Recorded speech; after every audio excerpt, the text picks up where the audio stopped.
ইয়া হলো। Good morning. সকাল ভালো কারে ক্লাস আছেন? করে? কারে ক্লাস করে না থাকা যাবে?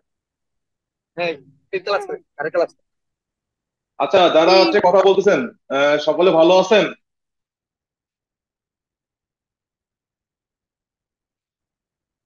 জি স্যার, ভালো আছি। আচ্ছা, যাক, ভালো থাকলে তো কথা জোর বাড়বে।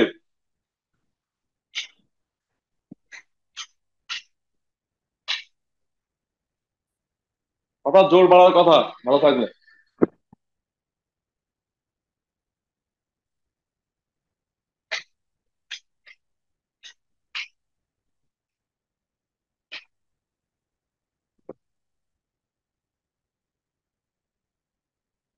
আচ্ছা, আপনারা যারা অ্যাটেন্ড করেছেন তাদের সম্পর্কে আগে বলি যে হচ্ছে আপনাদের মূলত যে সাবজেক্ট গুলো পরীক্ষা হবে সেগুলো একটু খেয়াল করেন যে কোন কোন সাবজেক্টের উপর আমরা পরীক্ষা দেব। সবাই দেখলে বুঝতে পারবেন। ঠিক আছে। আর আজকে আপনাদেরকে দেখেন গ্রুপে দুইটা হতে থিওরি সাজেশন দেওয়া হয়েছে। এগুলো পড়তে হবে। এগুলো পড়লে এখান থেকেই আপনাদের প্রশ্ন আসবে। কম বেশি প্রশ্ন এখান থেকেই আসবে। এখান থেকে সবগুলো পড়তে হবে। এখন ওইগুলো নিয়ে আমরা আলোচনা করব।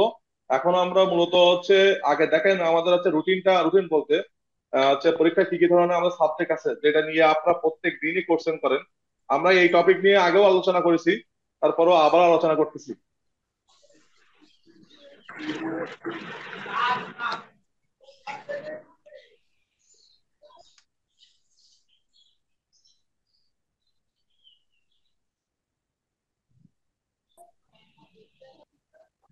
আপনাদের হোয়াটসঅ্যাপে দেখেন হচ্ছে একটা ইয়ে দেওয়া আছে। মানে হোয়াটসঅ্যাপে দেওয়া আছে যে advance certificate in fine arts দেখেন প্রথম সেমিস্টার। যেহেতু সময় আপনাদের 6 মাসের জন্য দেওয়া হয়েছে, ভালো করে খেয়াল করেন এক দাগ। একটা আছে হিস্টোরি অফ অল আর্ট।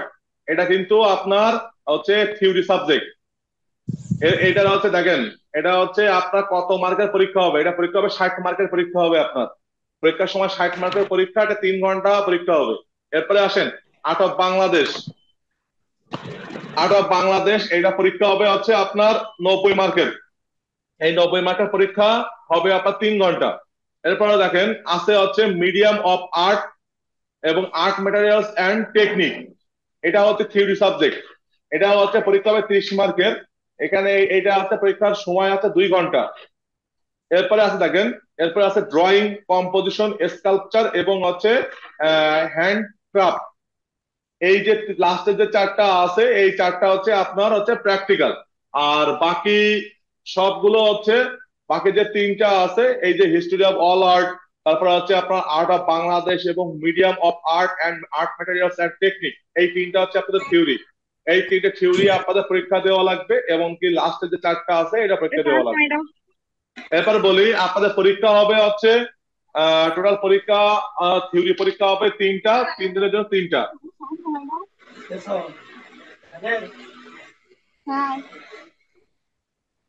যারা মিউট করেননি তারা মিউট করেন। বসেন বসেন। ওই ওই ওই দিক খেয়াল করেন। আপনাদের দেখেন যাচ্ছে ইয়ে বোঝানো হচ্ছে ক্লাস।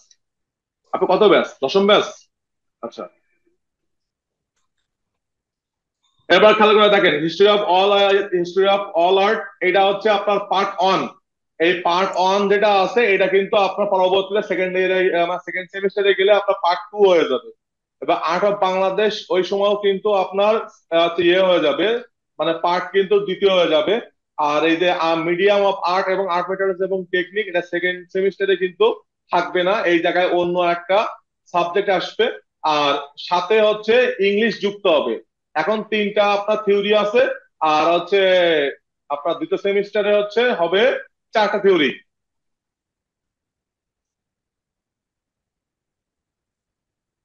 উজ্জ্বল, ভয়েস শোনা যাচ্ছে না?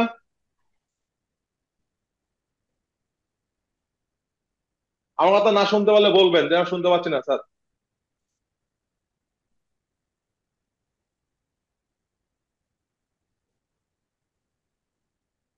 আচ্ছা, আপনারা যারা আছে ইয়েতে আছেন, আপনারা অনলাইনে আছেন, তারা তাদের কোনো প্রশ্ন আছে এই রুটিন, মানে আপনার ইয়ে থেকে সিলেবাস থেকে কোনো প্রশ্ন আছে?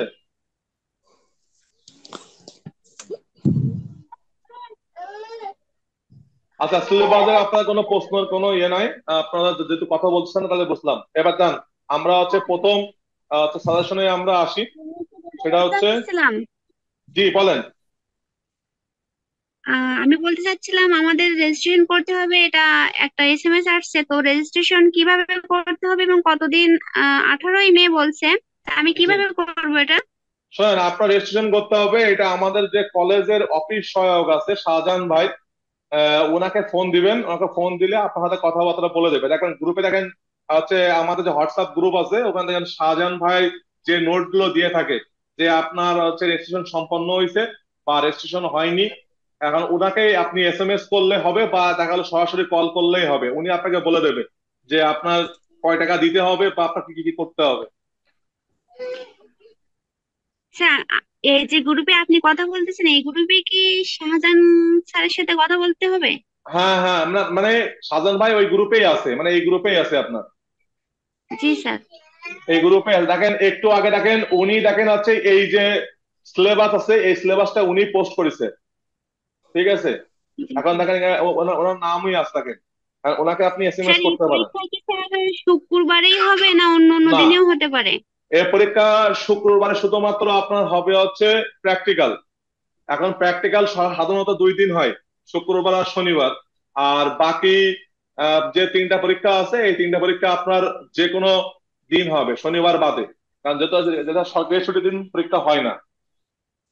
আর প্র্যাকটিক্যালটা আপনার সরকারি ছুটির দিনকেই হবে, শুক্রবার দিনকেই হবে।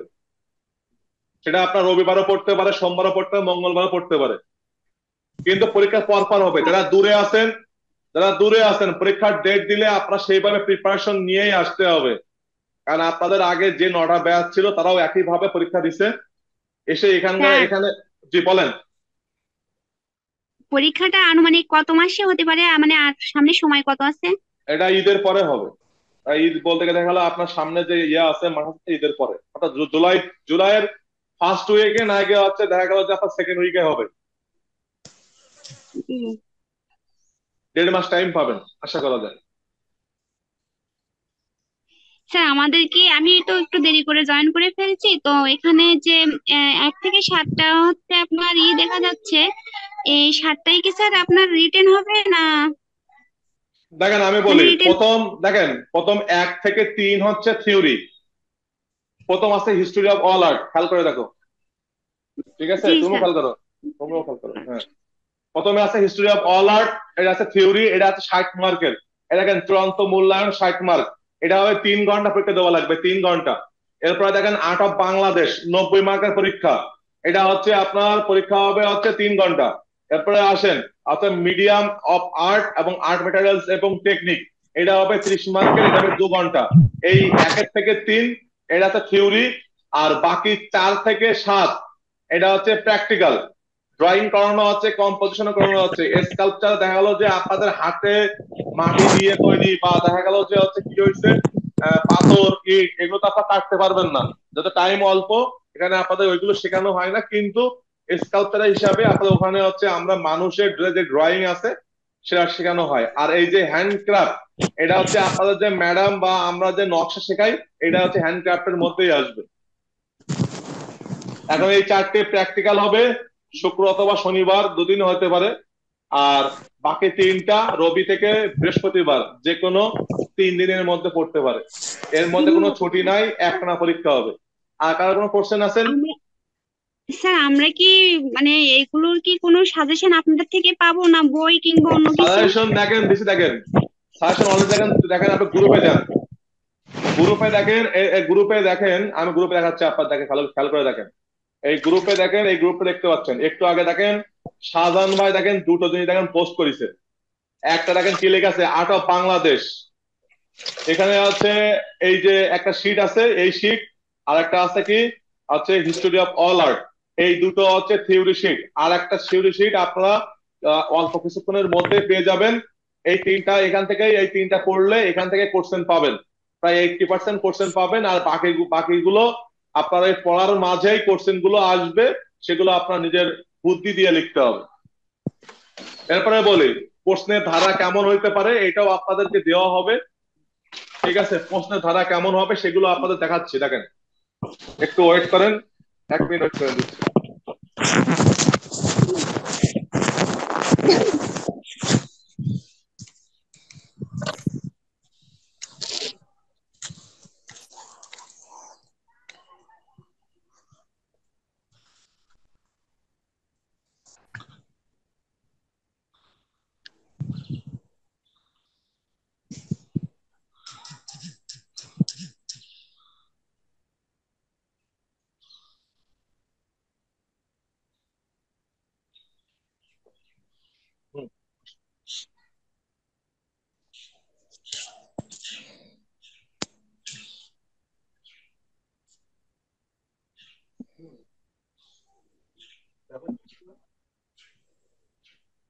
আচ্ছা, খেয়াল করেন, এটা দেখলে বুঝতে পারবেন আশা করি। আমি আপনাদের কিছুদিন আগে পড়াইছিলাম যে গুহা চিত্র বলতে কি বোঝায়, বলেছিলাম। হ্যাঁ, এটা দেখেন, এটা কিন্তু আপনাদের আগের যারা পরীক্ষা দিছে তাদেরই কিন্তু করছেন, বোর্ড করছেন, ঠিক আছে। কেমন ধরনের প্রশ্ন হবে, এটা কিন্তু আট অফ বাংলাদেশ। দেখেন, আট অফ বাংলাদেশ আছে এক, এই একের আপনার দেখেন প্রথমে আছে ক বিভাগ, ক বিভাগে দেখেন আছে হচ্ছে 20টা, সরি 10টা কোশ্চেন আছে 2 মার্ক করে, তাহলে কত মার্ক? 20 মার্ক। দেখতে পাইছেন? এবার দেখেন খ দাগ, খ দাগে দেখেন আছে খ বিভাগে লেখা আছে 10টা কোশ্চেন 3 মার্ক, তাহলে কত হচ্ছে? 30। 30 আর আছে 20, কত হচ্ছে? 50। এবার দেখেন গ বিভাগ, আসেন গ বিভাগ। এবার গ বিভাগে দেখেন আছে আপনার আছে 8টা কোশ্চেন 5 মার্ক করে। এখন এই 8টার মধ্যে আপনাকে কটা লিখতে হবে? 5টাই লিখতে হবে। এখন এই মনে করেন যে আছে এই 5 মার্কের কথা 40, আছে 50, কথা 90 মার্কের পরীক্ষা। এবার কোশ্চেন প্যাটার্ন গুলো দেখেন, এগুলো আপনারা এমনি সচরাচর পড়ে থাকেন। যেমন গোয়া চিত্র বলতে কি বোঝায়, শিল্পাচার্য জয়নুল আবেদিনের দুটি শিল্পকর্মের নাম, এটা এমনি সবাই পারে। তার মধ্যে দেখা গেল যে একটা হচ্ছে কি কি হবে? দুর্ভিক্ষের ছবি। আর মনপুরা কত? 71। আর এই মনপুরা 71 আর মনপুরা 70, তাহলে কোনটা হবে? 70 না 71 হবে? সত্তর হ্যাঁ, স্যার। রাইট। মনপুরা 70, মনপুরা 70 হচ্ছে জলস্রোতের ছবি। আর মনপুরা 71 কি? মুক্তিযুদ্ধের ছবি। এই অবস্থা।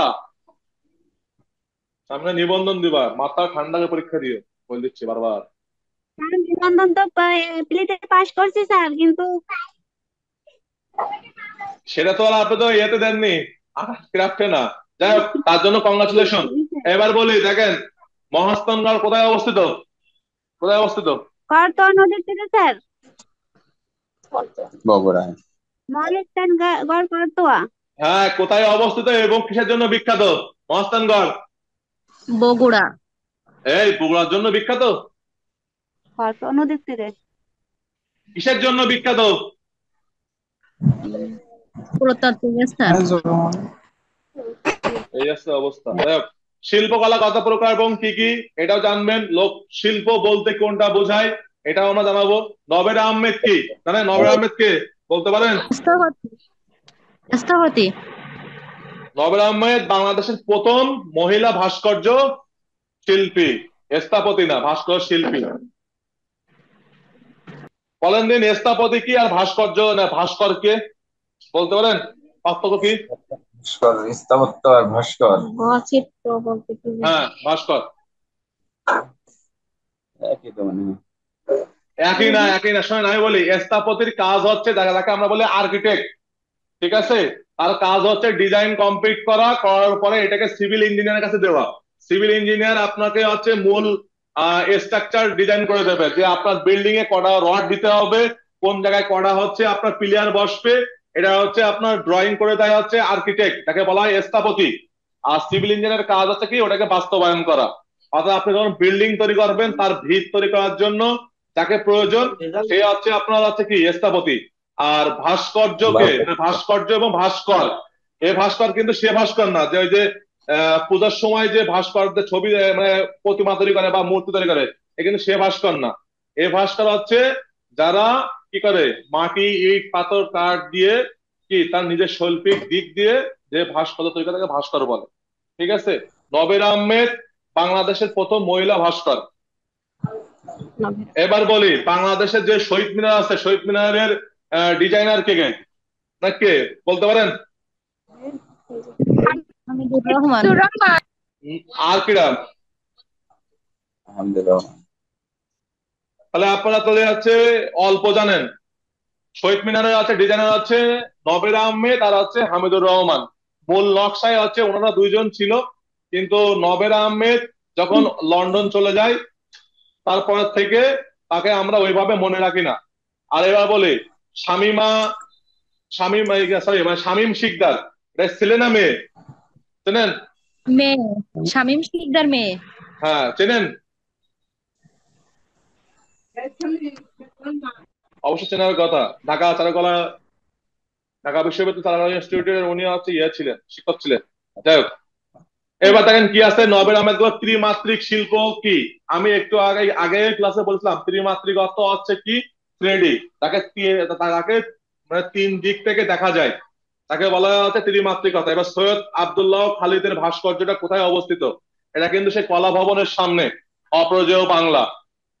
ঠিক আছে, আসেন। অপরাজেয় বাংলা জি, বিশ্ববিদ্যালয়। সংস্কৃতি বলতে বলতে কি বোঝায়, এগুলো আপনাদের দেখেন কোর্সেন সবগুলো যে 100-এ 100 পাবেন তা কিন্তু না, কিছু জিনিস আপনাদের আগেও পড়া আছে সেরকম ধরনের পাবেন।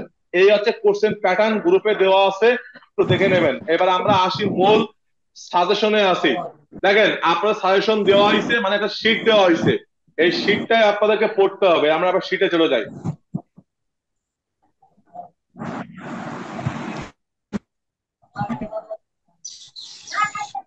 আসেন, আমাদের শীটের প্রথম হচ্ছে আর্ট অফ বাংলাদেশ। এই যে তত্ত্বীয়, এটা হচ্ছে বিষয় কোড আছে, এটা 3 ঘন্টা, পূর্ণমান 90 মার্কের। দেখেন প্রথমেই বলি, আমরা যে আগেটাকে বললাম যে গুহা চিত্র বলতে কি বোঝায়, সরি এখানে চিত্র হবে এটা ভুল আছে। জি আসেন, এটা ভুল আছে, এটা ঠিক করে নেবেন। এবার দেখেন প্রথমে বলি গুহা চিত্র, যেটা ইংরেজিতে কি বলা হয়, ক্যাপ পেইন্টিং, বা কি আছে, আপনারা ওটা পড়েন, আমরা ওটা পড়ি, অনলাইন থেকে একজন পড়েন।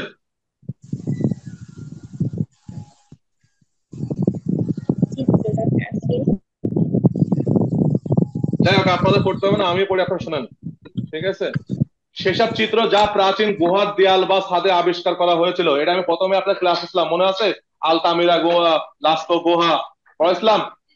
হ্যাঁ, এইগুলো ভালো করে খেয়াল করো, তোমারও বলতেছি, এগুলো তোমাদের আছে কিন্তু প্রত্যেকটা পার্ট। যারা নিবন্ধন দেবে, যারা আসছেন, তারাও মনে করে রেখেন, এগুলো থাকবেই, মাস্ট বি। এবার দেখেন বিশেষ করে যে সকল শিল্পকর্ম যা প্রাগৈতিহাসিক কালে মানুষেরা প্রায় 40,000 বছর আগে এটা কি অঙ্কন করেছিল। এই যে অঙ্কন করেছে আমরা আনুমানিক ধরি, কিন্তু কবে তৈরি হয়েছে এটা প্রাচীন কাল বা প্রাগৈতিহাসিক এই নামটা দিলেই বোঝা যায় যে এটা অনেক প্রাচীন। এ বলে এশিয়া এবং ইউরোপের গুহা চিত্র পাওয়া যায়। পৃথিবীর সবচেয়ে প্রাচীন প্রাচীন গুহা চিত্রের নাম কি? আলতামিরা গুহা। একটু বারবার বলতেছি, মুখস্থ করে যাও। পরীক্ষার সময় যে বলে স্যার আমার মনে পড়তেছ না, ইয়ে একদম খানিক মেরে দেবো মাথার পরে। এবার বলি, দেখেন শিল্পাচার্য জয়নুল আবেদিন, আবেদিনের দুটো শিল্পকর্ম। দেখেন আপনাদের প্রশ্নে দেখবেন যে হচ্ছে উত্তর পেয়ে যাবেন।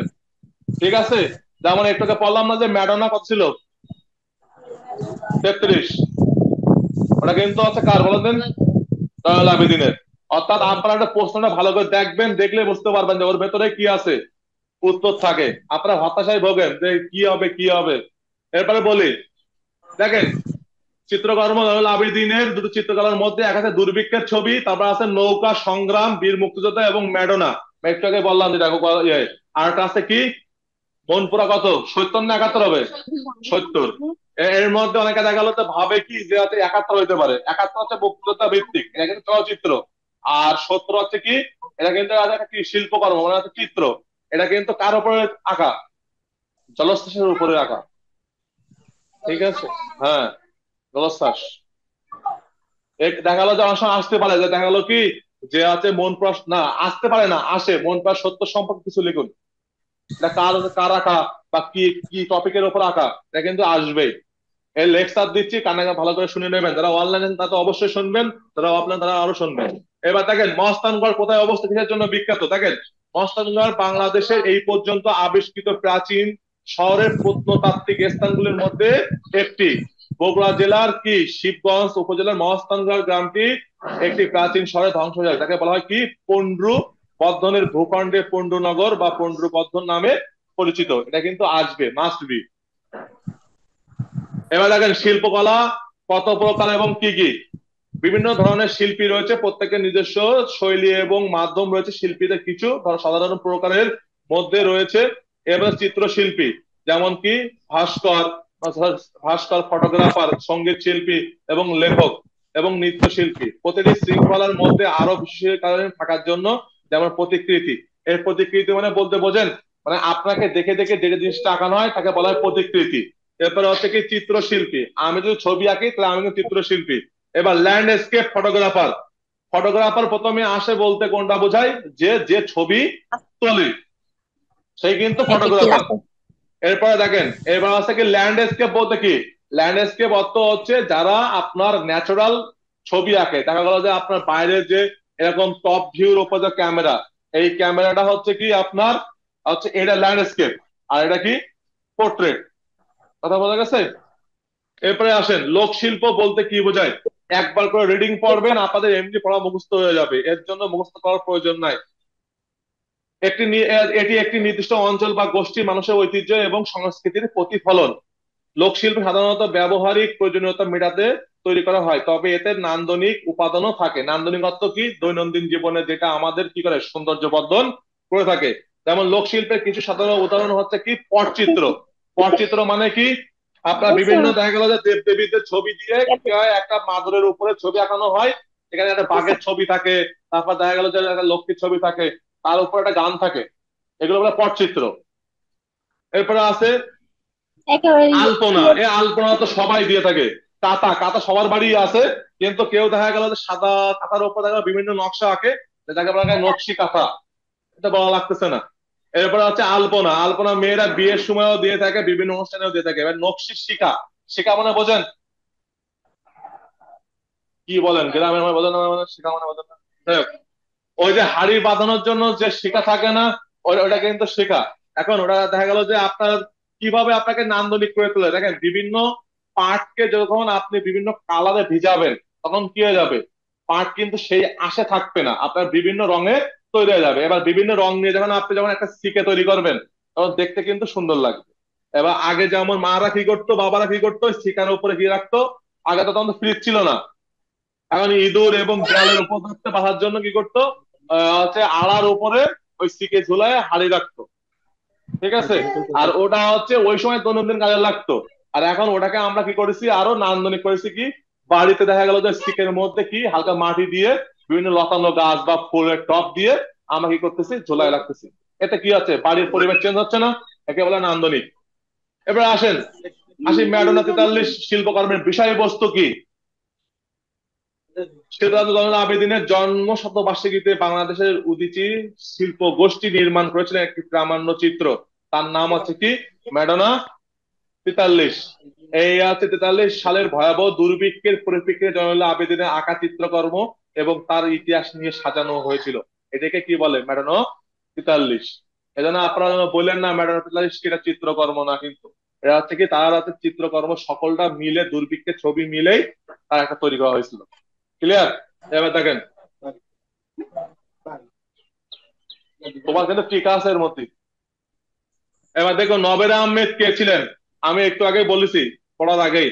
নবের আহমেদ বাংলাদেশের একজন কি ভাস্কর, তিনি বাংলাদেশের আধুনিক শিল্প ভাস্কর্যের কি অগ্রদূত এবং বিংশ শতাব্দী, বিংশ বলতে কোনায় বলেন দিন,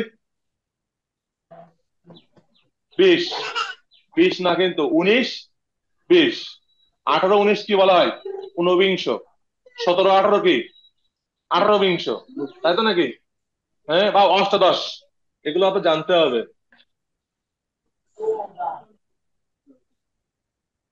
এরপরে কি হয়েছে, উনি বাংলাদেশের আধুনিক ভাস্কর। 1997 সালে বাংলাদেশের সরকার তাকে একুশে পদকে ভূষিত করেন। তিনি প্রায় 45 বছর মৃত্যুর পূর্ব পর্যন্ত প্যারিসে বাস করেন। আমি একটু আগে বললাম যে লন্ডনে উনি ছিলেন।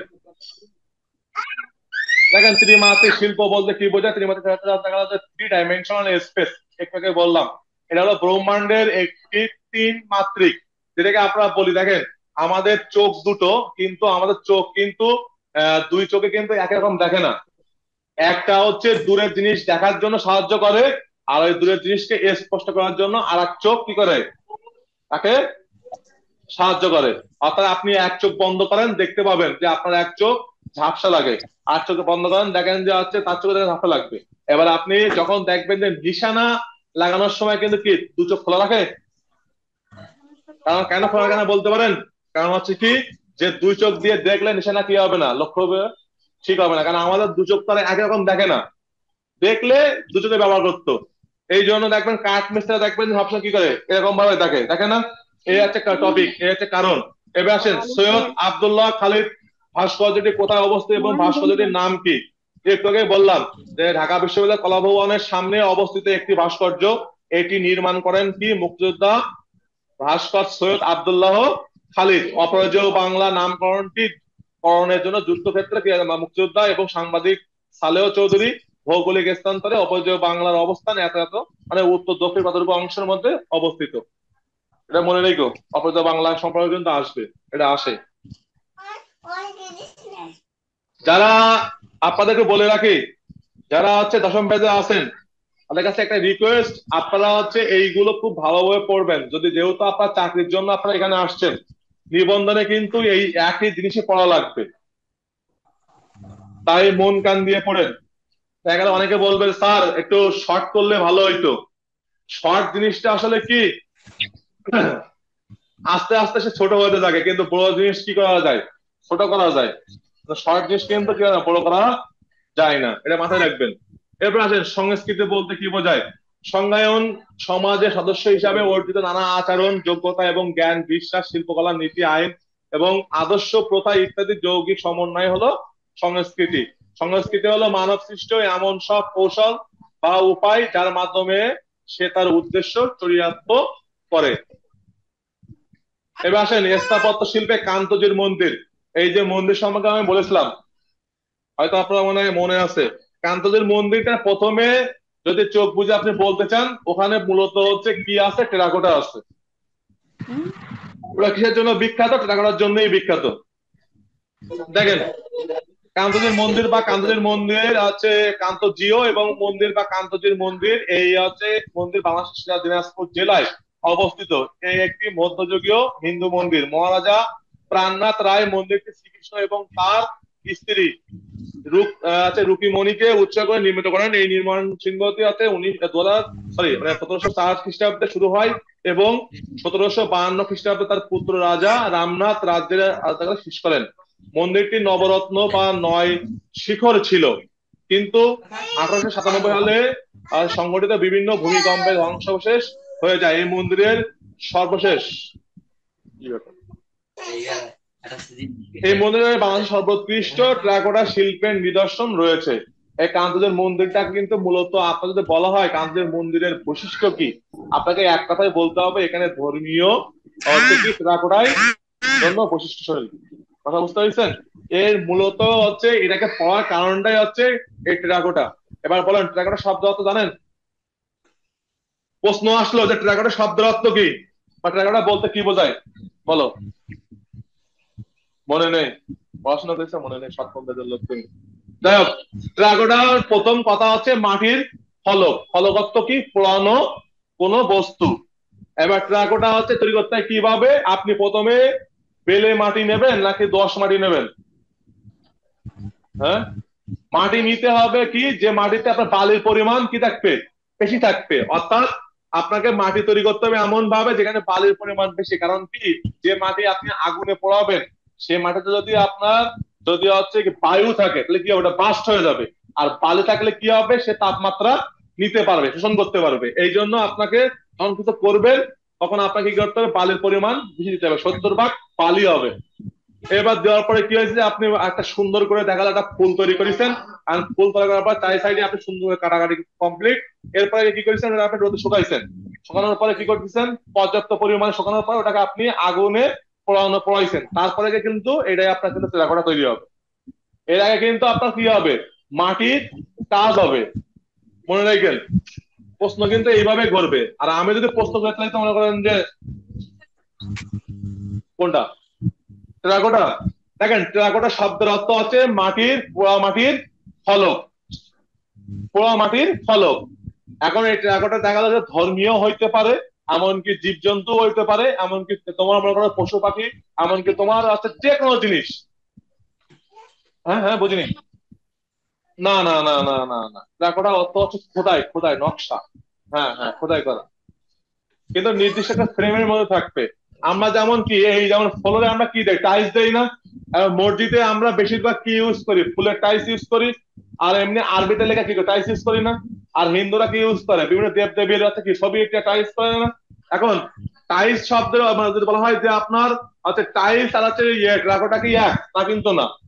টাইলস হচ্ছে কি সিরামিকের মাটির ওপরে প্রলেপ দিয়ে আপনার ফায়ারিং করার পরে যে বস্তুটা তাকে বলে টাইলস। এবার বলি যখন টেরাকোটা মোরাল, মোরাল কিন্তু আলাদা। মোরাল হচ্ছে কি, আসেন দেখেন কি কি কোশ্চেন আসতে পারে। মোরাল বলতে কি বোঝায়, তারপর ট্রাকোটা বলতে কি বোঝায়, এগুলো আপনাদের আর্ট মেটেরিয়ালস এবং টেকনিকে আছে, এগুলো সবই লেখা আছে।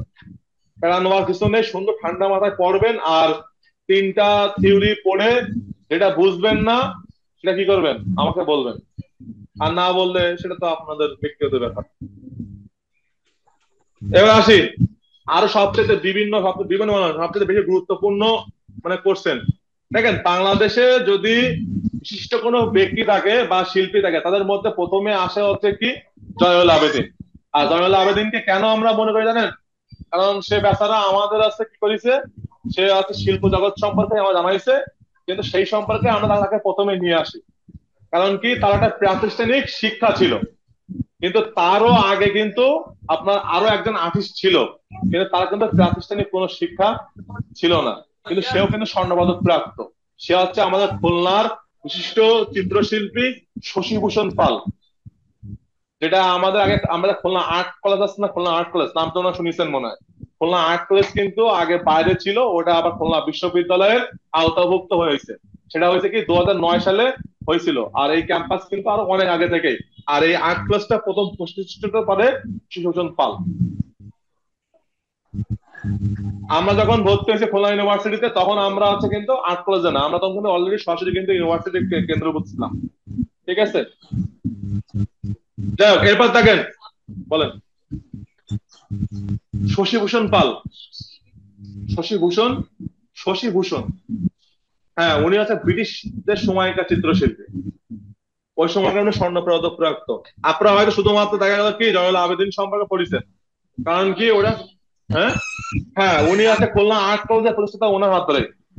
এবার বলি, তারপর আসে কে, তারপর আসে তোমার আছে এস এম সুলতান। এস এম সুলতানের কিন্তু প্রাতিষ্ঠানিক কোনো শিক্ষা নাই। প্রাতিষ্ঠানিক বলতে কি বোঝায়, মানে কোনো জায়গাতে শিখে এসে সার্টিফিকেট প্রাপ্ত তাকে বলে প্রাতিষ্ঠানিক। কিন্তু তার কিন্তু নাই। কেন নাই, সে খুবই গরিব ঘরের ছেলে। সে আছে লোকের দেখতো তাই ছবি আঁকতো। শিল্পী কিন্তু মানুষ, তোমার মনে করো যে প্রতিষ্ঠানে পড়লে যে মানুষ শিল্পী হয় তা কিন্তু না।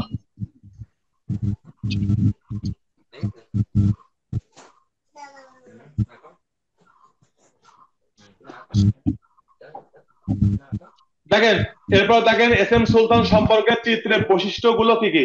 শোনেন, এস এম সুলতান সম্পর্কে পড়তে গেলে আপনাকে প্রথমে আগে কি করতে হবে, চোখ বুঝে এটাই বলতে পারবেন যে সে আসলে কি শ্রমজীবী মানুষের ছবি আঁকতো। আর তার ছবিগুলো বৈশিষ্ট্য বলতে কি, মাংস পেশি দেখেছেন না, এরকম এরকম বেশি বড় বড় বড় বড় থাকে। এগুলো আসলে কি মানুষ যে কাজ করে, এটা সাধারণ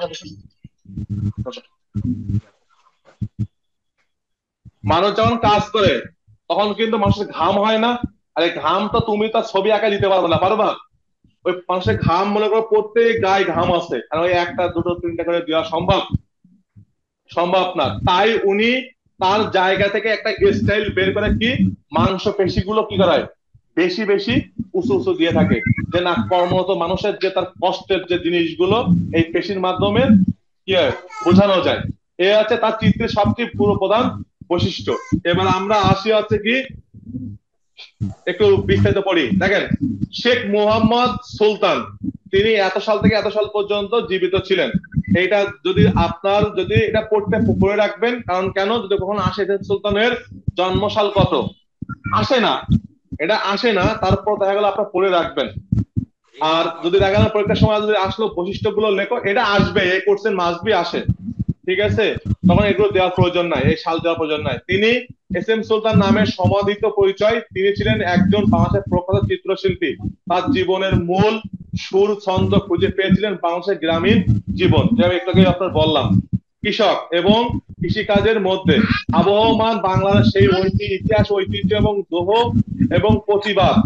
দোহ প্রতিবাদ মানে তো আপনারা বোঝেন যে প্রতিদিনের যে মানে ঠোকাঠুকি লেগে থাকে যে মানুষের মধ্যে, যে আমার জমি তার মধ্যে চলে গেছে, তার জমি আমার মধ্যে চলে আসছে, কি করতে হবে, যুদ্ধ করতে হবে, মারামারি করতে হবে, লাঠিয়ারি করতে হবে, ঠিক আছে, বিপ্লব সংগ্রাম, বিভিন্ন বিভিন্ন প্রতিকূল। এই যারা অনলাইনে আছেন মিউট করেন, যত সব কাজ করতেছেন মিউট পাবেন।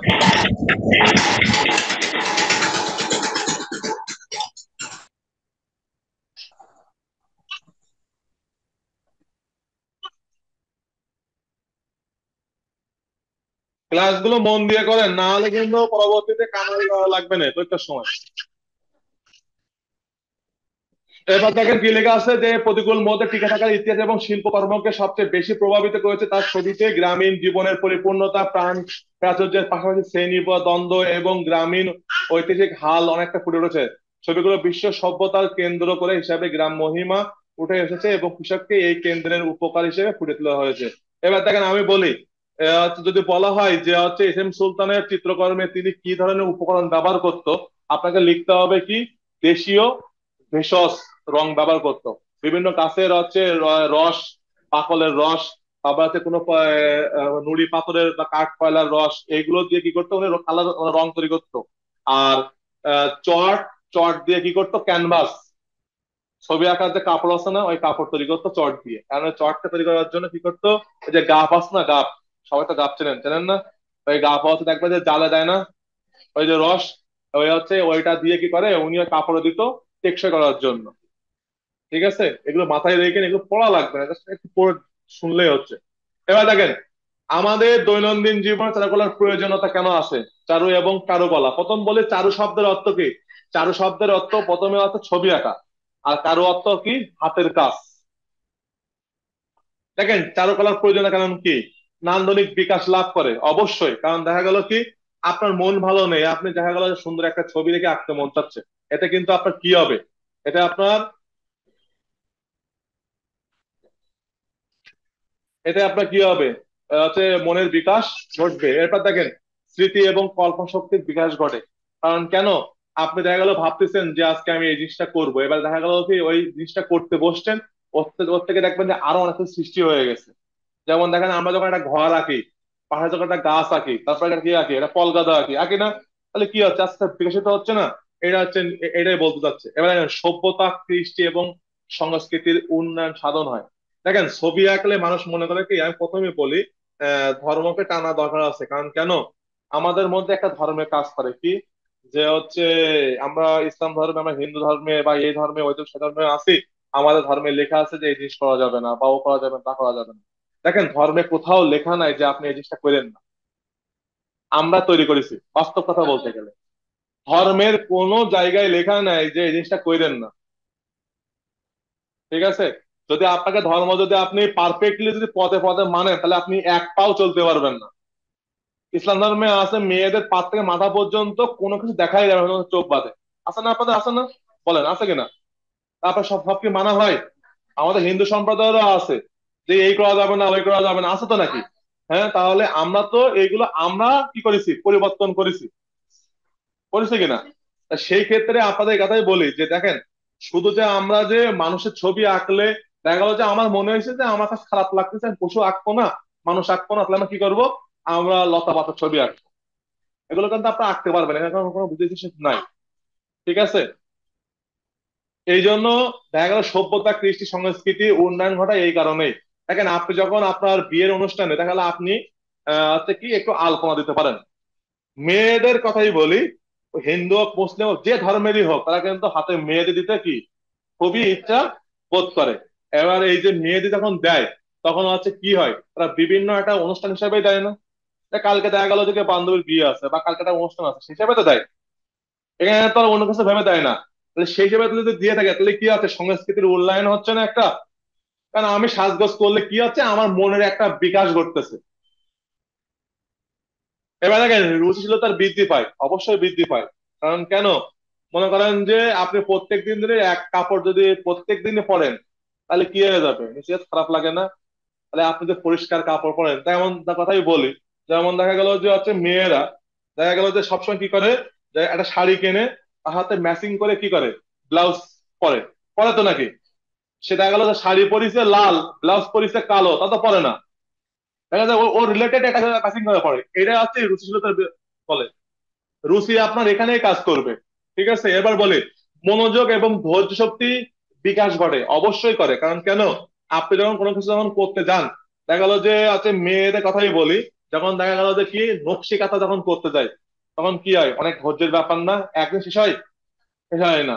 দর্জি যখন একটা যখন জামা তৈরি করে, তখন কি সে কি একদিন শেষ করে, তা কিন্তু না, এগুলো কিন্তু ধৈর্যের ব্যাপার। দেখেন প্রত্যেকটা লাইন কিন্তু আপনার হাতে মিলে যাবে।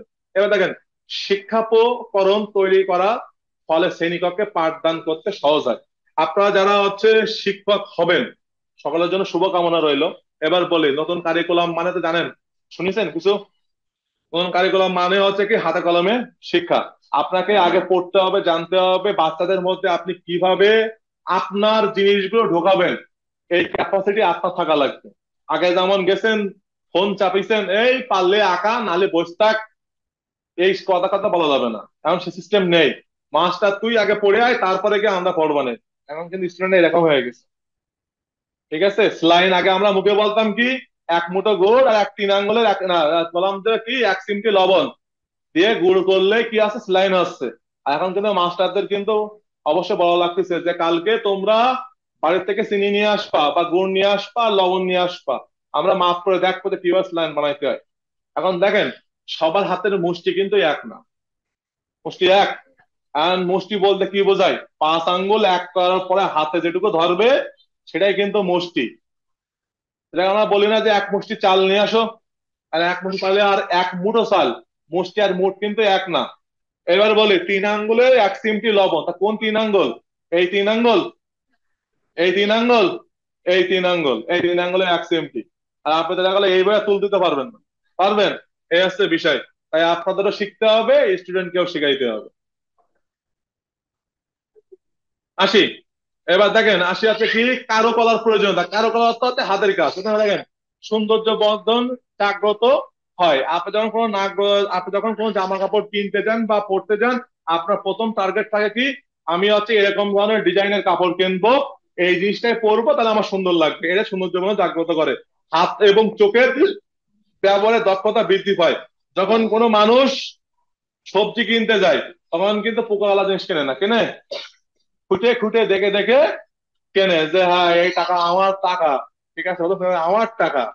ঠিক আছে, এরপর আসেন, স্মৃতি এবং কল্পনা শক্তি বিকাশ ঘটায়। অবশ্যই করায়, এটাকে হয়েছে বাস্তব জ্ঞান সম্পর্কে ধারণা দেয়। কারণ দেখা গেল কি, এটা বাংলাদেশের প্রেক্ষাপটেই বলি, আপনি যখন বাজারে যাচ্ছেন, জানতে পারছেন কি আজকে আলু 40 টাকা কেজি, আজকে 40 টাকা কেজি, কালকে যখন কিনতে যাবেন 10 টাকা কেজি থাকবে, 2 টাকা বাড়বে নাহলে কমবে, তাহলে কমবে তো নাকি?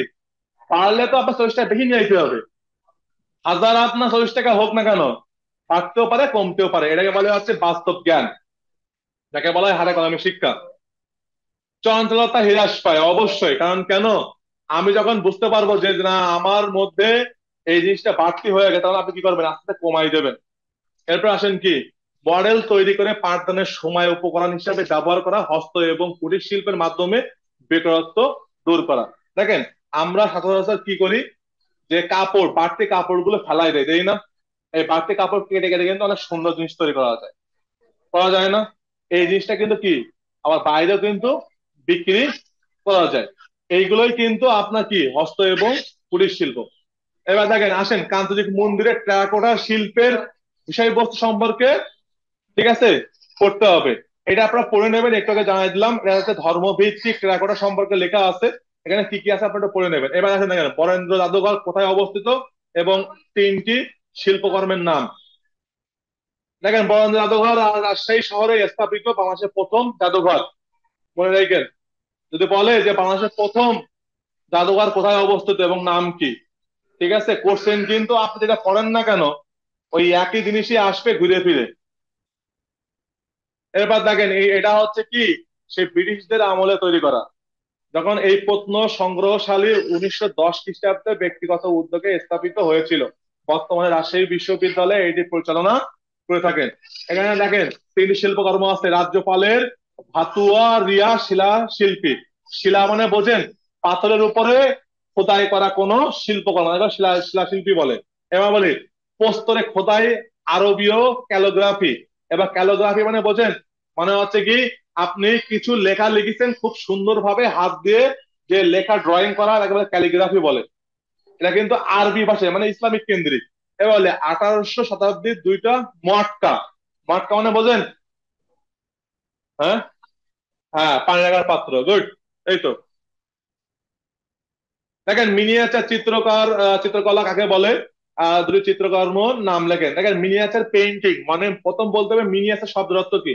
মিনিয়েচার অর্থ হচ্ছে ক্ষুদ্র, আপনার ছোট্ট একটা কাগজের মধ্যে আপনাকে ছবি আঁকতে হবে, ঠিক আছে? এটা গেল মিনিয়েচার পেইন্টিং বলে। এবার আসেন বিস্তারিত পড়ি। মিনিয়েচার পেইন্টিং ইংরেজিতে বলা হয় মিনিয়েচার পেইন্টিং, শব্দের অর্থ হচ্ছে আকৃতিগত ক্ষুদ্র চিত্র বা অনুচিত্র। মিনিয়েচার শব্দটি এসেছে ল্যাটিন শব্দ থেকে, এবং যার অর্থ হচ্ছে কি লাল মেঠো সিঁদুর। মধ্যযুগে ইউরোপের লাল মেঠো সিঁদুর দিয়ে পুস্তক বা পুঁথিচিত্র প্রচলন ছিল। এইভাবে হাতে লেখা পুস্তক বা পুঁথির অভ্যন্তরে কি হয়, আপনার সপাল পরিসরে ক্ষুদ্র আকৃতির চিত্র করা হয়। এবার বলি মিনিয়েচার পেইন্টিং কিন্তু সম্রাট শাহজাহানের সময়কালেও ছিল। এবার আসি, দেখেন বাংলাদেশের তিনজন ভাস্কর্য শিল্পীর নাম লেখো। প্রথমে দেখেন নবের আহমেদ, এটা তো আপনারা দেখেন প্রথমে কোশ্চেনে ছিল নবের আহমেদ কে ছিলেন, তো একটু মনে রাখবেন। শামীম শিকদার, ইনি কিন্তু শামীম লেখা থাকলেও কিন্তু উনি কিন্তু মেয়ে, ওনার নাম তো শামীমা। শামীমা ছিল, ওখান থেকে উনি কেটে দিয়ে শামীম শিকদার হয়েছে, ঠিক আছে? এবার আছে হামিদুর রহমান, উনি বেঁচে আছে। শামীম শিকদার বেঁচে আছে কিন্তু নবের আহমেদ আছে বেঁচে নাই, নবের আহমেদ মারা গেছে, ঠিক আছে? হামিদুর রহমান উনি হচ্ছে বাংলাদেশের একমাত্র হচ্ছে ভাস্কর্য শিল্পী। উনি ঢাকা ইউনিভার্সিটির হচ্ছে ইয়ে ছিল, প্রফেসর ছিল স্যারগোলা অনুষদের। ওনার সাথে আমার অনেক অনেক কাজ করা আছে। উনি আমার হচ্ছে গুরু হয়, ঠিক আছে, এই হামিদুর রহমান।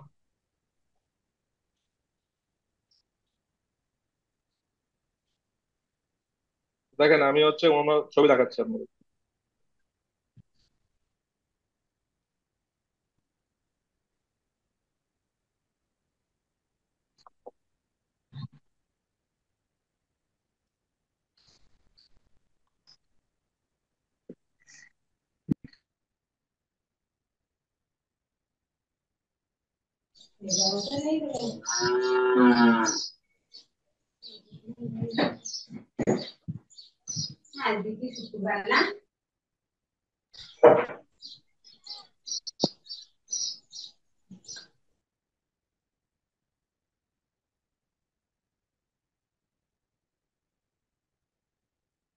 পড়াশোনা করা লাগবে, প্রচুর পড়তে হবে, না পড়লে হবে না।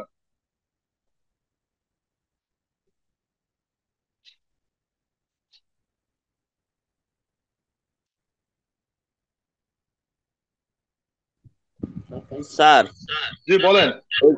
এইগুলো কি আমরা গ্রুপে পাবো? গ্রুপে দেখেন দেওয়াই আছে। ও ডাউনলোড হচ্ছে না তো। ডাউনলোড হবে, দেখেন ডাউনলোড না হলে আবার দেওয়া হবে, সমস্যা নেই।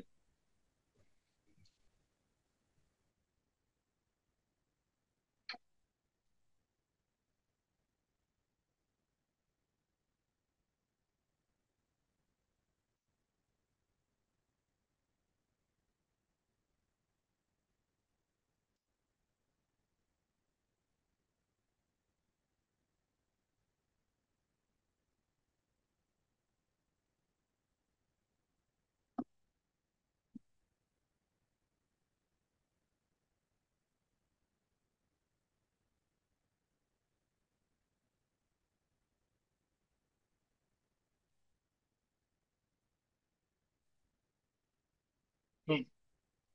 এই দেখেন, এই খেয়াল করে দেখেন, ইনি হচ্ছে হামিদুর রহমান, ঠিক আছে? ইনি হচ্ছে হামিদুর রহমান, আর আমি পাশে হচ্ছে আমি এই। হ্যাঁ, আমার বলা যাবে না, এখনকার ছবি আর আসলে আমার পার্থক্য, ঠিক আছে? এটা 2016 ছবি। ইনি হচ্ছে হামিদুর রহমান, আর হচ্ছে আমি এই।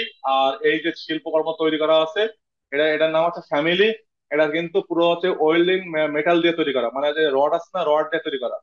এখানে আমাদের যে শিল্পকর্ম, এই দেখেন এটা হচ্ছে মূলত এর অর্থ হচ্ছে কি, নাম দেওয়া আছে ফ্যামিলি। এখানে ফ্যামিলিতে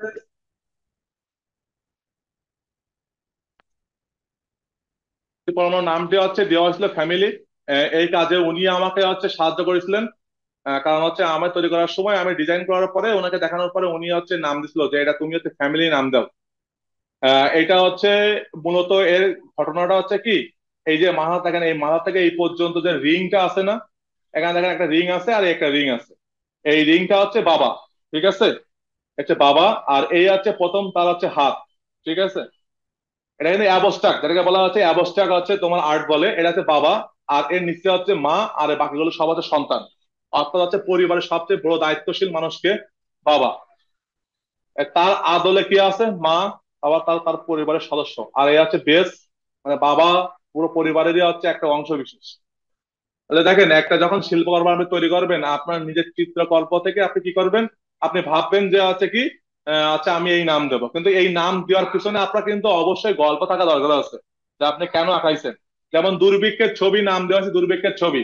এখন দুর্ভিক্ষের ছবি নাম দিলে প্রথমে কি আসতেছে, যে অনাহারে মানুষ মারা গেছে, তার উপরে না খাইতে পারে কি হয়েছে, ছবি আঁকাইছে। এই যেমন বললাম মন্ত্রা সত্য, এটা কিন্তু ওই সময় 70 সালে একটা বড় ভয়াবহ জলোচ্ছ্বাস হয়েছিল, তার উপরে কিন্তু ছবি আঁকাইছিল জয়নুল আবেদিন। কিন্তু ওখানে কিন্তু জলোচ্ছ্বাস নাম লিখিনি, কারণ ওরা মানুষ জানেই যে ওর নাম কি, জলোচ্ছ্বাস। কিন্তু আপনি যখন কোনো কিছু তৈরি করবেন, সহজ বাংলা যদি আপনি মানুষকে যদি খাওয়াই দেন, সে কিন্তু খাইতে চাবে না। কিন্তু জিনিসটা যদি আপনি ঘুরায় খাওয়ান, বলবে যে না, সত্যি মনে হয় এর মধ্যে টেস্ট আছে। ঠিক আছে, এই হচ্ছে বিষয়। এই হচ্ছে কথা, হচ্ছে কি আমরা যেটা মানুষ দেখেন বাড়িতে ফুচকা বানায় মানুষ খাচ্ছে চায় না, কিন্তু আপনি ওই ইয়েতে যান, দেখবেন যে গোটা জিনিস, ও খুব ভালো, হাত ধোয় না, পা ধোয় না, ঠিক আছে, ও খুব ভালো, ও টেস্ট, খুবই টেস্ট। এটা হয়ে থাকে কারণ কেন জানেন? হ্যাঁ, এটাই বড় বিষয়। ও মা যদি বানায় দেয়, ও মা তোমার টকে, ও টক হয়নি, মা মা তোমার ইয়ে হয়নি, ঠিক আছে, এই জন্যই। এরপর একটা কথা আছে না, যে গইলের ঘাস কিন্তু গরুতে খায় না। কেন খায় না? ও জানে কি ওই ঘাসের পাশে আছে কি আমার মলমূত্র যায়, ওতে গন্ধ আছে, তাই। আর একটা প্রবাদ আছে যে কি, যে হচ্ছে মক্কার লোক কি পায় না, হজ পায় না। কারণ কেন? জানে যে এটা মক্কা আমার বাড়ির সামনে, আমি যে কোনো সময় আমি করে নেবো, কিন্তু সে জায়গায় কিন্তু সে করা জিনিসটা হয় না। আর একটা কথা আছে, যারা হচ্ছে মনে করো যে শিল্পী টাইপের, যেমন আছে কি, যারা দেখা গেলো যারা ফার্নিচারের কাজ করে বা ব্যবসা করে, বা যারা দেখা গেলো স্বর্ণকার, তারপর দেখা গেলো বিভিন্ন যারা দর্জি, এরা দেখবা যে নিজের জিনিস কখনো তৈরি করবে না, ভেঙে চুরে পড়ে যাচ্ছে, কিন্তু কখনো করবে না। কেন করবে না? কেন? করবানে, হচ্ছে, হবে না। এই আসতে বড় বিষয়, ঠিক আছে। তাই আমি কথাটা বললাম। দেখেন আমাদের প্রত্যেকটা প্রবাদের গল্প হচ্ছে এইভাবেই আসছে। এবার দেখেন কম্পোজিশন কি, আমি আপনাদের দেখেন ছবি আঁকার আগেই বলেছিলাম কম্পোজিশন সম্পর্কে, বলছিলাম না, পার্সপেক্টিভ, কম্পোজিশন এবং কি, প্রপোর্শন, মনে আছে? এই তিনটা কিন্তু অবশ্যই দরকার আছে। কম্পোজিশন অর্থ কি, আপনার এখন চার কোণা একটা খাতা আছে, এই খাতার ভিতরে আপনি কিভাবে সুন্দরভাবে সব দিকে জায়গা বন্টন রেখে সুন্দরভাবে আঁকবেন, এটা হচ্ছে কম্পোজিশনের কথা। দেখা গেল আপনার খাতা এত বড়, আপনি আগাইছেন মাঝখানে একদম ছোট্ট একটু কোণ, তখন কিন্তু কম্পোজিশন হবে না। আর প্রপোর্শনের কাজ কি, আপনি মানুষের পা থেকে মাথা পর্যন্ত, আমি আপনাদের ছবি আঁকার সময় বলেছি যে যখন আপনার ছবি আঁকবেন সবসময় মনে রাখবেন যে মাথা থেকে কোমর পর্যন্ত কিন্তু আপনার যে অর্ধেক, সেই অর্ধেকটা কিন্তু এই কোমর থেকে পা পর্যন্ত একই মাপ। এই যে আমাদের যে হাত আছে, এই হাতের থেকে একদম এই 5 আঙ্গুল পর্যন্ত যে মাপ, আমাদের পাও কিন্তু সেই মাপ, কিন্তু পাতা বাদে। আর পার পাতা কেমন টাইপের আছে, এরকম সমান টাইপের আছে না, আর আমাদের হাত কেমন, একদম সোজা, এই হিসাবে। তো এগুলো অবশ্যই মাথায় রাখবেন। দেখেন আপনারা যা পড়ে যাবেন এই আছে নিবন্ধনে পাই থাকবে। আসেন, আসো আসো আসো আসো আসো। দেখেন এখানে আছে যে শিশু পাঠ্যসূচিতে চারুকলার গুরুত্ব বর্ণনা করো। আপনারা যখন এইটা কিন্তু সম্পূর্ণ বই থেকে দিছে, ক্লাস 6 থেকে ক্লাস 10, 9 পর্যন্ত কিন্তু আপনাদের শিল্প সংস্কৃতি আছে।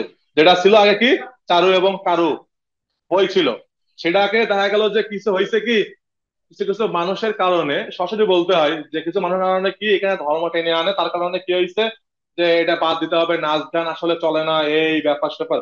দেখেন প্রত্যেকটা মানুষের ক্রিয়েটিভ জ্ঞান আছে, বা তারা তারা কিন্তু হয়ে পড়ে শিখে আসছে। দেখবেন যে যার গান গাইতে ভালো আছে, কিন্তু ছবি আঁকতে ভালোবাসে না, যে আবার নাচে সে আবার কিন্তু ভালো গানও গাইতে পারে। অর্থাৎ এগুলো কিন্তু আপনার সৃষ্টিকর্তা প্রদত্ত। আর কিছু জিনিস আছে যেগুলো কি আমার ইচ্ছা শক্তির কারণেই বেড়েছে। তাই এইগুলো আপনাদের সন্তানদেরকেও আপনারা কখনো বলবেন না যে এগুলো আমরা শেখাবো না বা এ করবো না ও করবো না।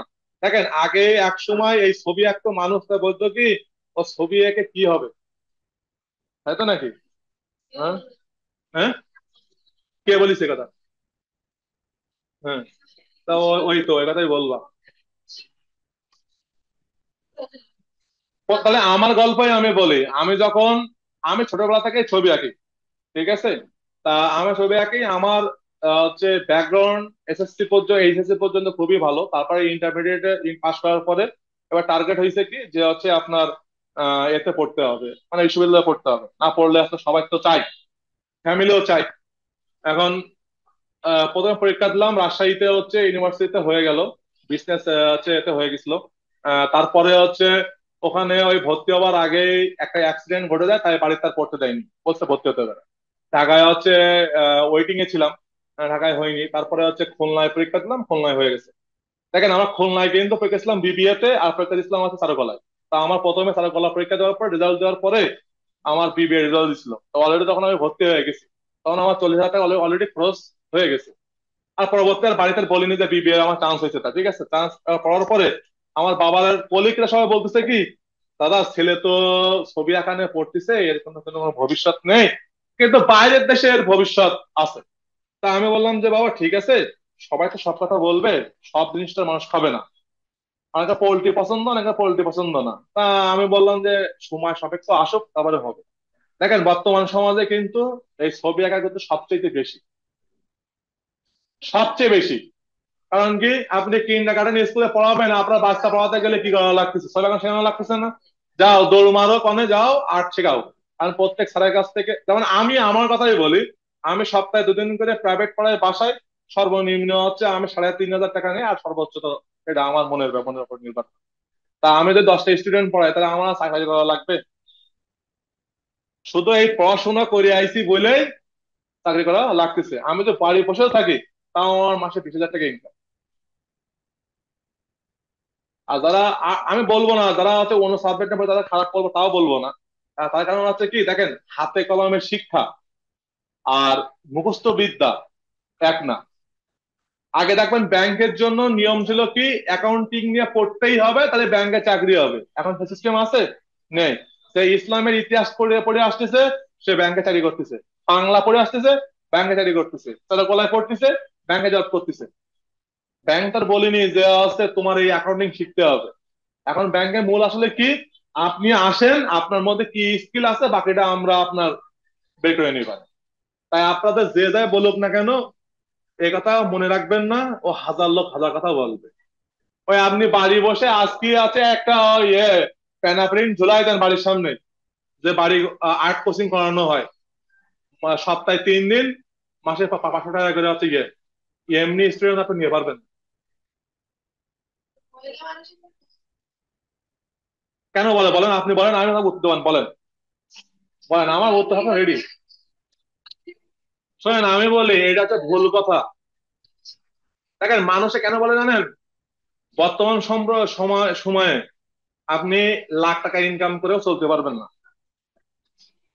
লাখ টাকা ইনকাম করেও চলতে পারবেন না। কেন পারবেন না? কারণ বর্তমান সময়ে যে মানে যে ব্যয়, সম্ভব না। আমি আমার কথাই বলি, আমি যে আগে প্রথমে যে মাল্টিন্যাশনাল কোম্পানিতে চাকরি করতাম মানে ঢাকায়, তখন আমার বেতন ছিল, আমি 4 বছর বাদ দিছি, 4 বছর না, এই 2 বছর বাদ দিছি। তা আমার জবে প্রথম আমার আমার তখন স্যালারি ছিল 80,000 টাকা। আর 2 বছর খালি কথা হতো আমার লাখ টাকা অবো যেত। তা ওখানে শুধুমাত্র শান্তি নেই কোনটা জানেন, আপনার দেখা গেল কি, আপনাকে কাজ করতে হবে, টাইম দিতে হবে, টাকা আছে কিন্তু সময় নেই। আমি এই শিক্ষকতা পেশায় আসার কারণ কি জানেন, শিক্ষকরা কিন্তু বাঁচবে না। কেন বাঁচবে না? 12,000 টাকায় কিন্তু জীবন কাটবে না। বারোটা কিছু হবে? বলেন, 1 মণ চালের দাম কত? 3,000 টাকা ধরলাম। তেল, তেল আপনার মাসেতে আগে লাগতো, মাসে লাগতো 3 কেজি, এখন লাগতো 6 কেজি। হ্যাঁ, হিসাব করে দেখেন, সব বাজারঘাট করে এসে আপনার 10,000 টাকা শেষ। 10,000 টাকা ছেলেবেলা কি পড়াবেন কি? আর আমার মতো মাস্টার হইতে মনে করেন যে প্রতি মাসে তো আপনার 10 থেকে 12,000 টাকা খরচ করা লাগবে রে। না, এটা হচ্ছে আমরা কেন বলতেছি, দেখেন আপনার বাচ্চাকে তো আপনি চাবেন যে ভালো কিছু পড়াতে পড়াতে চাবেন না, তখন হলে টাকার প্রয়োজন হবে, টাকা ছাড়া জীবন চলে না। বর্তমানে এই সমস্যা হয়েছে। আমি আপনাদের কথা বলবো, যে যতই আপনাদের বলুক না কেন যে ছবি আঁকা করে কি লাভ আছে, আপনারা বলবেন যে হয়তো কোনো লাভ নেই, 5 টাকা চলে আসবেন। ঠিক আছে। ওই শোনেন আমি বলি, কত লোক কত কথা বলবে, আমার জীবনও এরকম ঘটিছে। তাই আপনাদের কথা তো আর কি বলবো। তাই আমি আপনাদের কাছে একটাই রিকোয়েস্ট করব, আপনারা মনক্ষুণ্ণ হবেন না, আপনারা নির্দিষ্ট লক্ষ্যে পৌঁছায় যান। আর একটা কথা বলি, দেখেন আপনাদের যে থিওরি দেওয়া হয়েছে এখানে 3টা সাবজেক্ট আছে, 3টা সাবজেক্টে যেমন এই আর্ট অফ বাংলাদেশে, আর্ট অফ বাংলাদেশে 21 পৃষ্ঠা আছে, মানে টোটাল 21 পেজ। 21 পেজে অনেক কিছু শেখার আছে, শুধু রিডিং পড়বেন, মুখস্থ করার দরকার নেই। আপনি ওই শিট নিয়ে যাবা, তুমিও শিট নিয়ে যাবা, ও শিটে আছে, এবার নতুন শিটে নিয়ে যাবা। কোন শিট দিছে না? ও তো আছে, ও তো একটা টপিকের উপর বিস্তারিত। এবার মূল শিট দিছি, এই শিট পড়লে পরীক্ষা বাঁচবে, এখান থেকে পাবেন। আর গ্রুপেও আছে, আজকে পড়াশোনা করতে পারবেন না। শোনেন আমি বলি, আপনার বাসায় গিয়ে আপনার ইয়ে কোনো কাজ কম নেই, দায়িত্ব কেউ নেবে না। কারণ দেখা যাবে, শোনেন এখানে 9 ব্যাচ খুব ভুক্তভোগী, 9টা ব্যাচ। কই আজ শুক্রবার না? আজ শুক্রবার। শোনেন আমি বলি, আপনি আগে শোনেন, আমার কথা বলে শোনেন, আপনার প্যারা নেওয়ার কোনো কিছু নেই। আপনারা হচ্ছে সাধারণের সাথে কথা বলবেন, বলবেন যে আমাদের প্রিন্ট করে দেবেন, এই পেপারের বাদে ক টাকা করে দিতে হবে, আপনার লিখিত টাকা জমা দিয়ে যাবেন। আপনারা ওই নির্দিষ্ট টাইমে এসে, হ্যাঁ, আমাদের নিয়ে নেবেন, ঠিক আছে? কারণ কেন, উনি কিন্তু বলবেন যে ভাই আমি ওই দিনকে নেবো, টাকা দেবো, উনি কিন্তু প্রিন্ট করবে না। কারণ কেন, আগে আমাদের আমাদের আগে শীট সব পৌঁছতেছে, অসংখ্য শীট পৌঁছতেছে। কারণ কি, দেখেন এই টাকা তো আপনার আপনার কাছ থেকে তো আমাদের তো নেওয়া হয় না। আচ্ছা, আমরা আমরা বলবো না, আমি বলবো না, আমি আজকে একবার বলে দিবানে যে ভাই আপনি হচ্ছে সাজান ভাই, আসেন সাজান ভাই,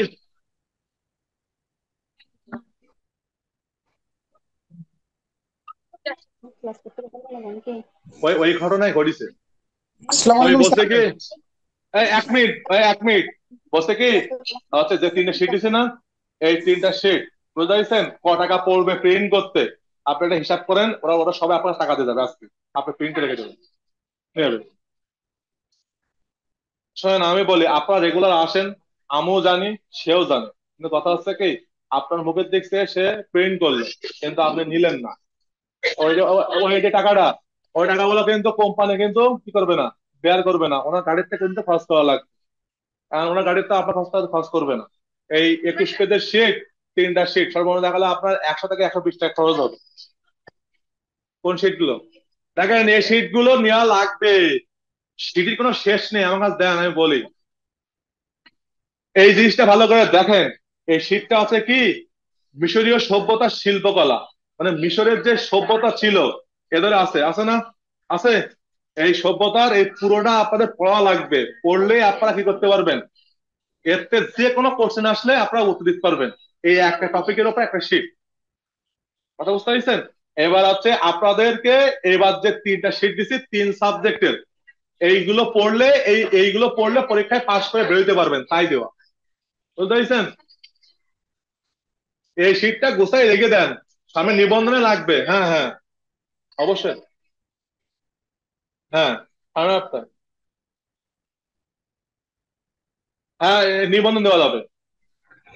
হ্যাঁ স্যার বুঝিনি, 1 মিনিট 1 মিনিট, হ্যাঁ হ্যাঁ অনলাইনে দেওয়া আছে, স্যার ওখান থেকে প্রিন্ট করে নিতে পারবেন, ঠিক আছে? দেখেন স্যার এই আজকে আপনাদের এই শীট যখন নিচ্ছেন না, দেখা গেল কোনো ক্রমে ফ্যামিলি থেকে রাখলেন, আপনার মনে নাই, হারাই গেছে, তখন কি করবেন? এটা তখন দেখা গেলো যে আমি মনে করেন যে হারাই গেছি, তখন কি করবেন? আপনারা এই যে গ্রুপে যে শীট গুলো আছে না, এগুলো সুন্দর করে নামায় রেখে দেবেন যত্ন করে, এগুলো আপনাদের সারা জীবন কাজে লাগবে।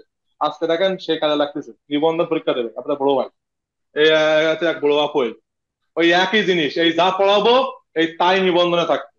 কিন্তু কথা হচ্ছে কি, শর্ট করবেন না, বিস্তারিত পড়বেন, আপনাদের কোর্স মিসিং যাবে না। যারা অনলাইন আছেন বলেন, এবার আমি আপনার কথা শুনি, বলেন। স্যার আজকের ক্লাসটা কি পিডিএফ দিয়ে দেবেন? পিডিএফ দিছি, দেখেন পিডিএফ আছে গ্রুপে, দেখেন আবার দেখাই, গ্রুপে আবার দেখাই, আচ্ছা দেখেন হোয়াটসঅ্যাপে গ্রুপে যান, এই দেখেন, এই দেখেন এখানে লেখা আছে, দেখেন একটু উপরে যান, দেখেন দেখতে পাবেন লেখা আছে কি, হচ্ছে এই দেখেন, আসতেছে আরো উপরে যান, এই দেখেন লেখা আছে, সবাই গ্রুপে দেখেন, এই গ্রুপ খেয়াল করো, এই দেখো শাহজাহান ভাই, ইনি হচ্ছে আমাদের অফিস সহকারী, যত যা প্রয়োজন আছে এই এই এই শাহজাহান ভাই আছে, ইনি এলাকা চিনি রাখেন, সুন্দরভাবে চিনি রাখেন, ঠিক আছে? ওনার ছবি এডিট করা, বাট হচ্ছে এই নাম্বার আছে, এই নাম্বারে যখন তখন কল দেবেন উনি ধরবে, ঠিক আছে? এবারে বলি, এরা হচ্ছে দশম ব্যাচের সাজেশন আমি কালকে রাতে কমপ্লিট করেছি, করে আপনার সকালে দিছি। দেওয়ার পরে ওনারা হচ্ছে অফিসিয়ালি কিছু সিলমোহর আছে, সেগুলো দিতে হয়, না হলে হয় না। এই যেমন উপরে কলেজটা দেখেন, এইটা হচ্ছে আর্ট অফ বাংলাদেশ, এটা হচ্ছে আপনাদের থিওরি সাবজেক্টের একটা পার্ট। এটা কিন্তু 90 মার্কের, 3 ঘন্টা পরীক্ষা হবে, 90 মার্কের। ঠিক আছে, এরপরে দেখেন আছে আছে কি হিস্টোরি অফ অল আর্ট, এটা 3 ঘন্টা পরীক্ষা হবে, 60 মার্কের। এরপর আসেন এই দুটো কিন্তু এই, আর একটা দেখেন 3 নম্বরটা দেখা দেওয়া হয়েছে, এই একটু পরে দেখেন দেখতে পাবেন, এই এই আর্ট মেটেরিয়ালস এবং আর্ট মিডিয়া এবং টেকনিক, এটা হচ্ছে 30 মার্কের পরীক্ষা, 2 ঘন্টা। মূল পরীক্ষা হবে আছে থিওরি 3টা আর প্র্যাকটিক্যাল 4টা, এই 7টা। এ গেল প্রথম সেমিস্টার। দ্বিতীয় সেমিস্টারে আছে কি, এখান থেকে দুটো আছে, একটা আর্ট মেটেরিয়ালস না সরি মানে আর্ট আর্ট অফ বাংলাদেশ আছে 2 হবে, আর একটা হিস্ট্রি অফ অল আর্ট 2। এরপরে আরেকটা আসবে হচ্ছে আদার সাবজেক্ট, আর একটা আছে, আর একটা আছে ইংলিশ। আপনাদের ইংলিশ পড়া লাগবে, কিন্তু পরীক্ষা দেওয়া লাগবে, প্যারা নেওয়ার কিছু নেই না। হ্যাঁ, পরীক্ষা হবে ঈদের পরে।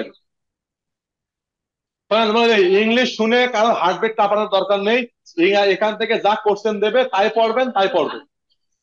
হ্যাঁ, শোনেন, মেন কথা হয়েছে কি যে আপনারা আসলে পড়তে চান না কেন? হ্যাঁ, তা স্যার আমরা তো পড়তে চাই, কিন্তু আসলে আমাদের সময় নেই স্যার। শোনেন, বাচ্চার আমি বলি, কারণে। ওই ঘটনা হয়েছে কি, আমি খাবার দিয়ে রাখেছি সামনে, আপনার খিদে লাগলে আপনি খাবেন, মানে খাবেন না। ঠিক আছে, ঠিক আছে, এই এই এক্সকিউজ আমার দেবেন না। দেখেন এইখানে আমার বলে কোনো লাভ হবে? আমার কোনো বলে লাভ হবে? আমার বলে লাভ হবে না, আমার বলে কোনো লাভ নেই।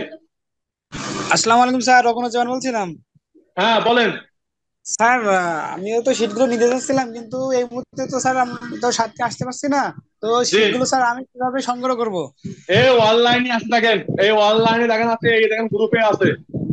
স্যার ওইগুলো কি আমি বের করে নেব কম্পিউটার হ্যাঁ থেকে? হ্যাঁ হ্যাঁ হ্যাঁ, ওইগুলো বের করে নিয়ে প্রিন্ট দেবেন, আর সুবিধা আচ্ছা হবে। স্যার, আচ্ছা স্যার। যারা দূরে আছেন, কাছে আছেন, আর সিট দিতে পারছেন না, গ্রুপ থেকে নিয়ে নেবেন। এই গ্রুপ থেকে দেওয়ার কারণটাই তো ওই পিডিএফ করতেছে, কারণ কেন আপনারা প্রিন্ট করে নেবেন তাই। এবার দেখেন, জি স্যার। এই গ্রুপে দেখেন দুটো কোশ্চেন দেওয়া আছে। এই কোশ্চেন দুটো আছে কি আপনাদের আগামীর বছরের যে পরীক্ষা ছিল, বড় ভাই আপুরা পরীক্ষা দিয়েছিল, সেই প্রশ্নের প্যাটার্ন, কত মার্কের পরীক্ষা হতে পারে, কেমন হতে পারে, দেখে নেবেন একটু গ্রুপটা, ভালো করে গ্রুপটা খেয়াল করবেন। আর একটা কথা বলি, গ্রুপে কেউ মনের মতো করে কিছু লিখবেন না। যার যার সংসারে কথাবার্তা আছে আমার হাতে পার্সোনালি বলবেন, আমি সম্মানে, কিন্তু গ্রুপে লিখেন না, ঠিক আছে? না, এটা হচ্ছে মেন কথা হয়েছে কি, অনেকে দেখা যায় কিছুই লেখে, ভুল ক্রমে লিখুক, যা ক্রমে লিখুক, যাই হচ্ছে বিষয়। এবার দেখেন 3টে সাজেশন দেওয়া আছে, ভালো করে পড়বেন। আজকে আপনাদের থিওরি নিয়ে আলোচনা করলাম। এবার বলি, যারা হচ্ছে নিবন্ধন দিবেন আগামী বার, এবার 19তম নিবন্ধন, আসলে নিবন্ধন টাইপের হবে বলে মনে হয় না, এটা হবে সরাসরি হচ্ছে নিয়োগপত্র হবে। হ্যাঁ, এটা আরো জি সবচেয়ে স্যার। লাভ বেশি। এতে হ্যাঁ হ্যাঁ, একদম সরাসরি হবে। পাস করলে চাকরি। প্রাইমারির মতো স্যার। হ্যাঁ, প্রাইমারি মতো পাস করলে চাকরি। রিটার্ন দেওয়াই লাগবে, কোনো এমসিকিউ সিস্টেম থাকবে না, রিটার্ন থাকবে স্যার আমরা আর ভাইবা থাকবে। আমরা যারা এবার স্যার রেজিস্ট্রেশন করতেছি, তারা কি 19তম আপনার হচ্ছে নিবন্ধনে কি অ্যাপ্লাই করতে পারবো? হ্যাঁ হ্যাঁ, পারবেন পারবেন, আশা আছে পারবেন মনে হয়। এখন আশা করা যাচ্ছে, যখন শোনেন, যখন আপনার এনটিআরসি নিকট থাকে না, তখন এটা যখন হচ্ছে পিএসসির আন্ডারে চলে যায়, তখন কিন্তু আপনার এরকম মাধ্যমে থাকে না, সরাসরি নিয়োগ চলে যাবে। বলেন। এখন এখন আমার কাছে একটা নোটিশ আসছে কি, যে হচ্ছে আপনার যদি প্রিলি হয়েও থাকে, তাহলে রিটার্ন সিস্টেমে হবে। হ্যাঁ হ্যাঁ, খাতা কামে লিখতে হবে, যেমন হচ্ছে ব্যাংকে যেমন দেখেছেন না, যে হচ্ছে প্রিলি থাকে না, একদম সরাসরি আপনার থাকে, প্র্যাকটিক্যাল থাকে, ওইরকম হইতে পারে। সে তো অবশ্যই, আপনি অ্যাপ্লিকেশন করবেন সাবজেক্ট ভিত্তিক, পরীক্ষা দেবেন সাবজেক্ট ভিত্তিক, এতে সুবিধা বেশি, এতে পাস করবে বেশি আরো। যেমন দেখেন আমি বলি, এবার নিবন্ধনে কি করেছে, তারা অনেকে দেখা গেলো 48-50 পাইছে, দেখেন প্রিলিতে টিকি নেই, টিকি নেই। আর কেন টিকি নেই, কি জন্য টিকি নেই, অনেকে বলছে যে রোল ভুল গেছে, সেটপট ভুল গেছে। আমি বুঝলাম 1 লাখ নাই ভুল যাক, আর বাকি সবার অঙ্ক দেখলো দাদা 40 হয়েছে, তারাও কিন্তু ঠিক আছে। এটা ভাগ্যের ব্যাপার, অনেক সময় ভাগ্যের উপর নির্ভর করে। হয়নি হয়নি ওই অনেকের হয়নি, ওই তো অনেকের হয়নি, এই জন্য বললাম। যাই হোক, ওগুলো পাড়াপাড়ি এগুলো কোনো ব্যাপার না। শোনেন আমি বলি, ওরা 40-এ পাস বললে আপনার 40-এ পাস হয় না। বিসিএস তো বললো যে 115 পাস, 115 গেছে, এবার 125-এর উপর তুলিছে। তাহলে ওইসব আছে, নির্ভর করে এর উপর। যাই হোক, এই শীট গুলো আল্লাহর রস্তে গুছাই দিবেন, ঠিক আছে, বলে দিলাম। কারণ না হলে পরবর্তীতে কিন্তু খোঁজা লাগবে আমারই। হ্যাঁ, এই 3টে শীট পড়লেই হবে। জি,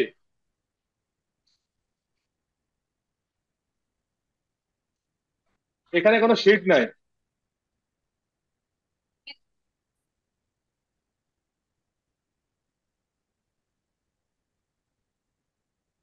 এ দেখেন, একজনের রেজাল্ট আসেন, দেখেন গেছেন। দেখেন এই আপনাদের অনলাইনে একজন আছে শারমিন নামে একটা মেয়ে, তারা হচ্ছে 52 ছিল, তাও তার রেজাল্ট আসেনি, ঠিক আছে।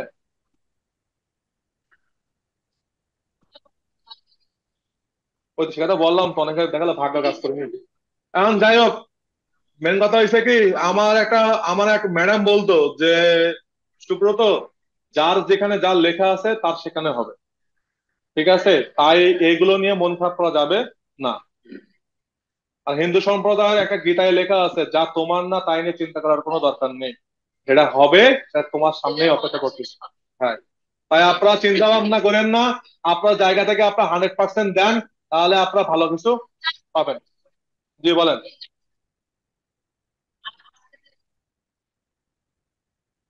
ওই 3টাই পড়তে হবে, ওই 3টা পড়লেই হবে।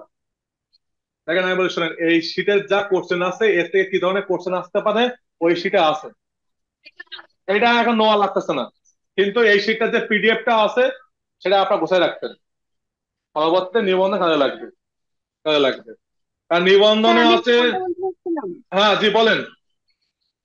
আমি জানতে চাচ্ছিলাম স্যার, আপনি যে তিনটা পিডিএফ দিছেন, এই তিনটা হচ্ছে তিনটা প্রথম বিষয়ের, জি জি। মানে প্রথম, আর এরপরে যে তিনটা বিষয়, এই তিনটা বিষয় কি পরবর্তীতে দেবেন? কোন 3টা বিষয়?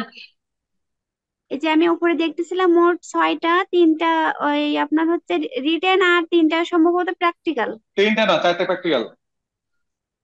তাহলে হলো 7টা স্যার। জি, শোনেন আমি বলি, প্র্যাকটিক্যালে কোনো হচ্ছে নোট নাই, প্র্যাকটিক্যাল হচ্ছে আমরা যা শেখাবো তা প্র্যাকটিস করবে। না স্যার, সব ঠিকই ঠিকই আছে, কিন্তু দেখা গেল আপনারা শিখাচ্ছেন, আমরা হচ্ছে প্রথম থেকে অনেকে ক্লাস করতে, হুম, মানে আমার মতো অনেকে পারে না, কিন্তু কোন কোন বিষয় যদি একটু ওইখানে নির্দিষ্ট করে দেওয়া 11টা থাকে আমরা 11:30 বন্ধ। পারি। আচ্ছা, আপনার কথা বলবো আমি, আমার হয়ে গেছে, আমার স্যার, 2 মিনিট হয়নি। হ্যাঁ বলেন। প্র্যাকটিক্যালে অনেকেই আমার মতো অনেকেই ক্লাস করতে পারে না নিয়মিত। তো ওখানে যদি একটু দেওয়া থাকে, মনে করেন ঘর বা প্রাকৃতিক দৃশ্য, কলস, আপনার হচ্ছে যে হাঁড়ি, এই ধরনের যদি কোনো কিছু দেওয়া থাকে, তাহলে সুবিধা হয় কি, পরীক্ষার পূর্বে আমরা আরেকটু প্র্যাকটিস করে আপনার হচ্ছে এই প্র্যাকটিক্যাল পরীক্ষা ওটায় অংশগ্রহণ করতে পারি। মানে আপনি কি বলতে চাচ্ছেন যে আমরা হচ্ছে আপনাদের নির্দিষ্ট কোনো টপিক দিয়ে দেবো, তারপরে আপনারা সেগুলো করবেন, তাই বলতে চাচ্ছেন? স্যার নির্দিষ্ট না হলে মনে করেন যেভাবে দেখছেন রিটেনে, ওইভাবে যদি দিয়ে দেন, কিছু একটু বেশি করে দেবেন। দেখেন শোনেন আমি বলি, মেন কথা দেখেন আমি বলি, প্রথম কথা হচ্ছে একটা, সেটা হচ্ছে প্র্যাকটিক্যাল বলতে গেলে কি আপনাকে সব শিখতে হবে।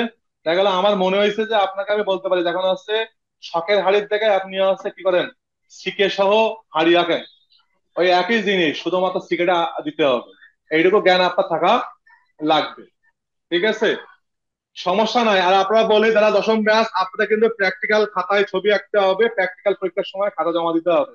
তাই খাতাগুলো আমাদের সাতক্ষীরায় পাওয়া যায়, আর খাতা কিভাবে তৈরি করতে হয় সেই সম্পর্কে একটা ভিডিও আছে, ওইটা আপনাদের গ্রুপে দিয়ে দেওয়া হবে। আর 10টা প্র্যাকটিক্যাল ছবি আঁকতে হবে, কি কি আঁকতে হবে সেইগুলো গ্রুপে দিয়ে দেবো। আর জি আপনার স্যার, যে অনেক কথাটা, ভালো হয়েছে। না, এই কথাটার পরিপ্রেক্ষিতে এটা হচ্ছে কি, আপনারা ছবি আঁকেন আর গ্রুপে পোস্ট করেন, এগুলো ভুলগুলো আমি দেখাই দেই প্রতি সপ্তাহে, ঠিক আছে, ওগুলো দেখাই দেবো।